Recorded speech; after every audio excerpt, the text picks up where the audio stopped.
Siz hech qachon shaytonning farishta niqobida kelishini ko'rganmisiz? Men ko'rdim.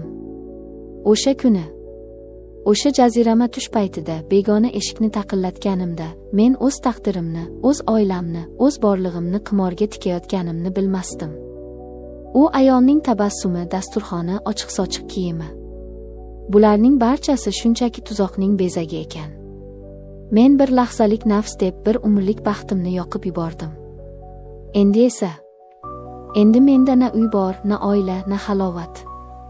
Bu hikoya xiyonat haqida emas, bu erkak kishining bir lahzalik zaifligi qanday qilib uni tubsizlikka uloqtirishi mumkinligi haqidagi achchiq haqiqatdir. Tinglang va ibrat oling. Salom, mening sirdoshim. Mening ismim yo'q.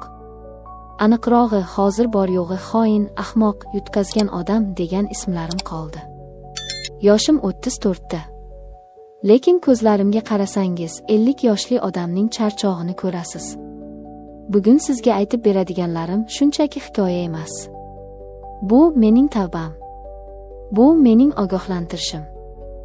Ayniqsa o'g'il bolalar, yigitlar, oila boshliqlari. Meni diqqat bilan eshiting. Chunki shaytonning tuzog'i har doim ham qo'rqinchli bo'lmaydi. Ba'zan u shunday shirin, shunday jozibali bo'ladiki, siz o'zingizni qanday qilib jarlik yoqasida turganingizni sezmay qolasiz. Keling, hammasini boshidan boshlayman. Yangi uylangan paytlarim. Yosh edim, g'ururim osmon edi. Lekin cho'ntak bo'sh. To'ydan keyin qarzga botdik. Qarz bu erkak kishining bo'ynidagi eng og'ir zanjir ekan. Ilojsizlikdan yosh kelinchagimni, endigina qurilgan issiq uyimni tashlab Rossiyaga, sovuq o'lkalarga ishga ketdim.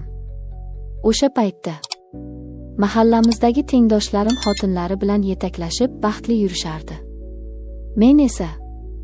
Men vagonlarda, qurilishlarda loy kechib yurardim. Birinchi farzandim. Qizalog'im men o'sha yoqlarda yurganimda dunyoga keldi. Uning ilk yig'isini, ilk kulgusini ko'ra olmadim.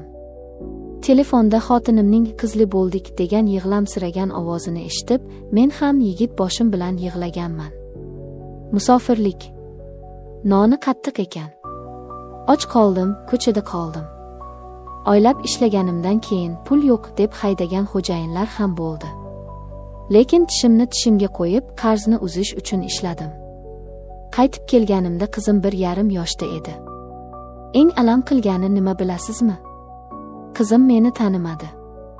Dada deb bag'rimga otilmadi. 2 hafta mendan qochib yotsirab yurdi. O'z bolang seni begona deb bilsa, bu og'riqni faqat boshidan o'tkazgan biladi. O'shanda qasam ichdim, bo'ldi. Boshqa hech qayerga ketmayman. Nima bo'lsa ham oilamning oldida, o'z vatanimda bo'laman. Lekin vatanimda ham rizqimni topish oson bo'lmadi. Ustachilik qildim, bozorga chiqdim, mol olib sotdim. Qilmagan ishim qolmadi.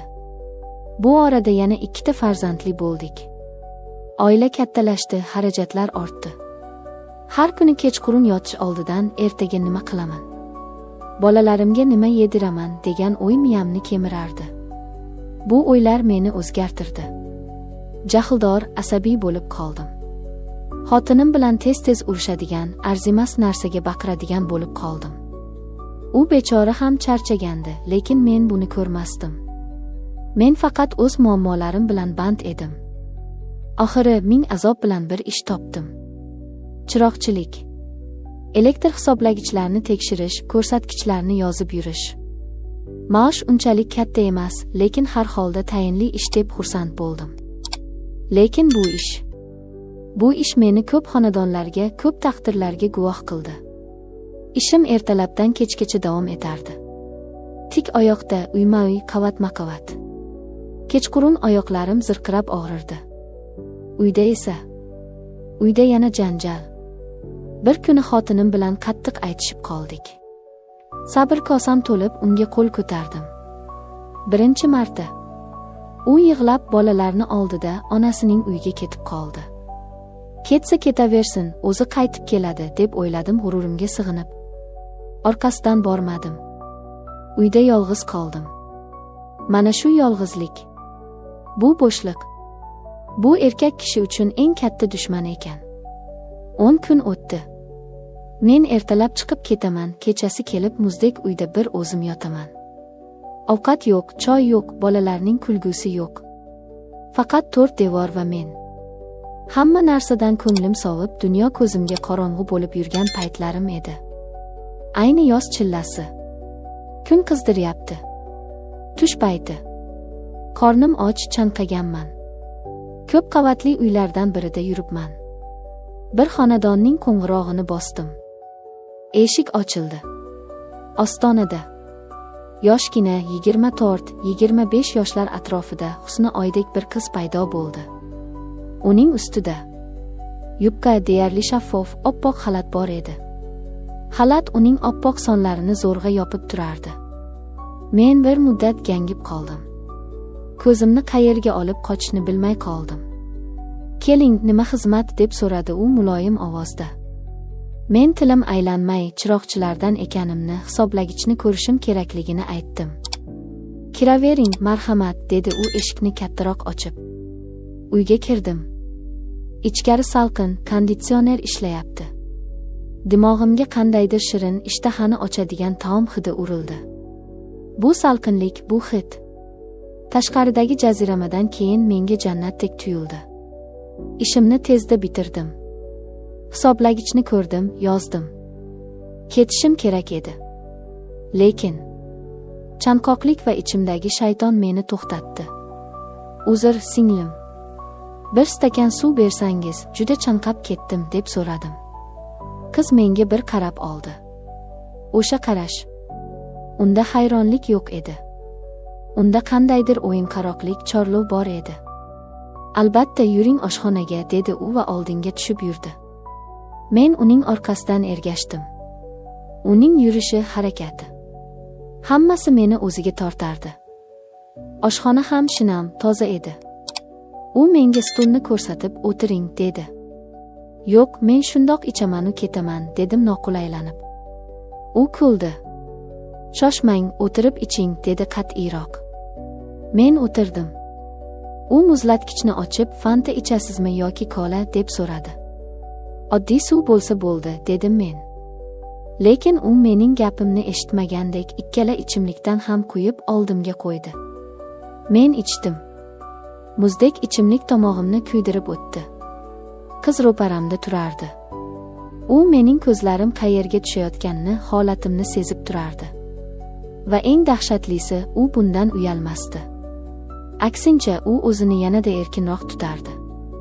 Gaz plitasida dimlama pishayotgan ekan. Bir o'zim ovqat yegim kelmay turgandi. "Yaxshi bo'ldi, sherik topildi", dedi u va mening qarshiligimga qaramay oldimga bir lagan ovqat qo'ydi. Keyin stolni to'ldirib tashladi.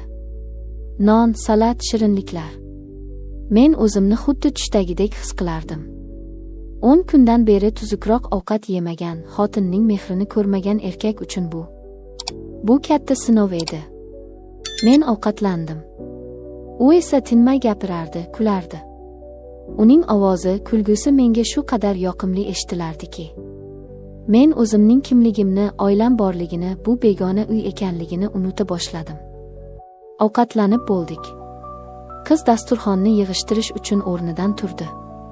Va shu payt, tasodifmi yoki ataylabmi bilmayman, uning xalatining bog'ichi yechilib ketdi. Xalat ochildi. Uning butun badani ko'z o'ngimda namoyon bo'ldi. Mening miyamdagi oxirgi tormoz ishdan chiqdi. Men o'rnimdan otilib turdim. Unga yordam berish uchunmi yoki boshqa narsa uchunmi? Qo'l cho'zdim. Qolgani xuddi tuman ichida sodir bo'ldi. U qarshilik qilmadi. U kuldi. "Sizga syurprizim bor", dedi u meni yotoqxona tomon boshlab. Men o'sha lahzada hayvon edim. Nafsining quliga aylangan, ko'zi ko'r bo'lgan erkak edim. Biz 1 soatcha birga bo'ldik. O'sha 1 soat ichida men o'zimni dunyodagi eng baxtli erkakdek his qildim. Xotinim, bolalarim, qarzlarim, muammolarim hammasi yo'qolib ketdi. Uning uyidan chiqqanimda o'zimni yengil his qildim. Uyga bordim, dam oldim. Kechga yaqin uyg'onsam, Xotinim va bolalarim qaytib kelishibdi. Uy supurilgan, ovqat qilingan, bolalarim o'ynab yuribdi. Men xursand bo'lib ketdim. Xudoga shukr, hammasi joyiga tushdi.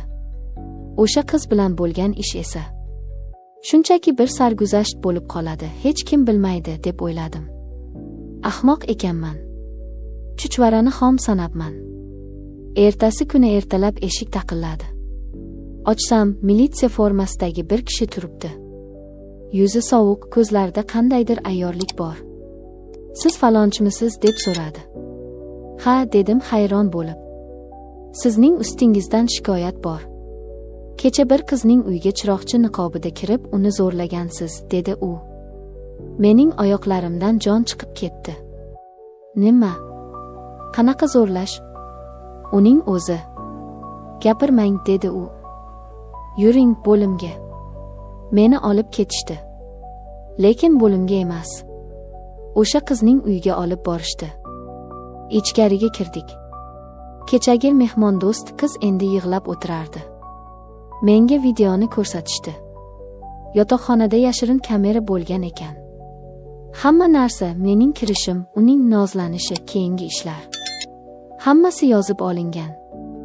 Lekin videoda shunday ko'rinardiki, go'yo men unga tashlanayotgandek, u esa noilojlikdan ko'nayotgandek. "Mana dalil", dedi formadagi odam. Zo'rlash. 10 yildan 15 yilgacha qamalish. Men dong qotib qoldim. Bu tuzoq edi. Professional darajada uyushtirilgan tuzoq. Nega bunday qilyapsiz? Axir o'zingiz xohladingiz-ku, deb baqirdim qizga. Qiz ko'z yoshlarini artib menga sovuqqonlik bilan qaradi. "Pul to'lasangiz, arizamni qaytib olaman. Bo'lmasa, qamalib ketasiz. Videoni xotiningizga, mahallangizga, ishxonangizga tarqatamiz", dedi. Ular so'ragan summa. Bu mening hayotimda ko'rmagan pulim edi. Men yalinib yolvordim. Foydasi bo'lmadi. "Uyingni sotasan, mashinangni sotasan, topasan", dedi militsioner. Keyin bilsam, u ham soxta qizning sherigi ekan. Men chorasiz qoldim. Qamalishdan, sharmanda bo'lishdan qo'rqdim. Yashab turgan uyimni, bolalarimning rizqini sotdim. O'sha ifloslarga berdim. Biz yana onamning eski uyga, bir xonali kulbaga ko'chib o'tdik. Lekin sir saqlanib qolmadi. Xotinim. U sezdi. U surishtirdi. Va hamma gapdan xabar topdi. O'sha kuni uning ko'zlaridagi nafratni ko'rgandan ko'ra o'lganim yaxshi edi. Men sizga ishongandim. Siz esa, dedi u va bolalarimni olib bu safar butunlay ketdi. Menga bunaqa iflos, xoin er kerak emas, dedi u ketayotib. Men ishdan ham haydaldim. Chunki bu gap so'zlar tarqalib ketdi. El-yurt oldida bosh ko'tarolmay qoldim. Hozir mening na uyim bor, na ishim bor, na oilam bor. Men bo'mbo'sh xonada, 4 devor ichida yolg'izman. Anavi qiz, o'sha fohisha, u hali ham tinch qo'ymaydi. Har zamonda qo'ng'iroq qilib, yana pul talab qiladi.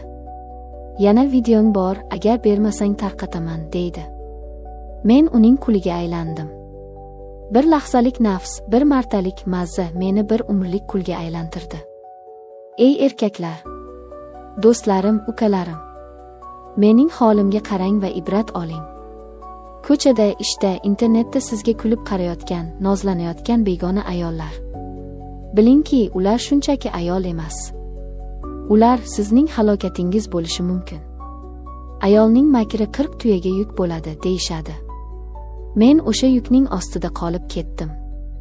Sizning uyingizda kutayotgan halol juftingiz, bolalaringizning kulgusi, mana shu haqiqiy baxt. Uni ko'cha-ko'ydagi 1 soatlik lazzatga almashtirmang. Chunki bu lazzatning narxi butun hayotingiz bo'lishi mumkin. Men bilmay bosdim tikonni. Endi tortayapman jabrini. Lekin bu jabr juda og'ir ekan. Juda og'ir. E'tiboringiz uchun rahmat. O'zingizni va oilangizni asrang.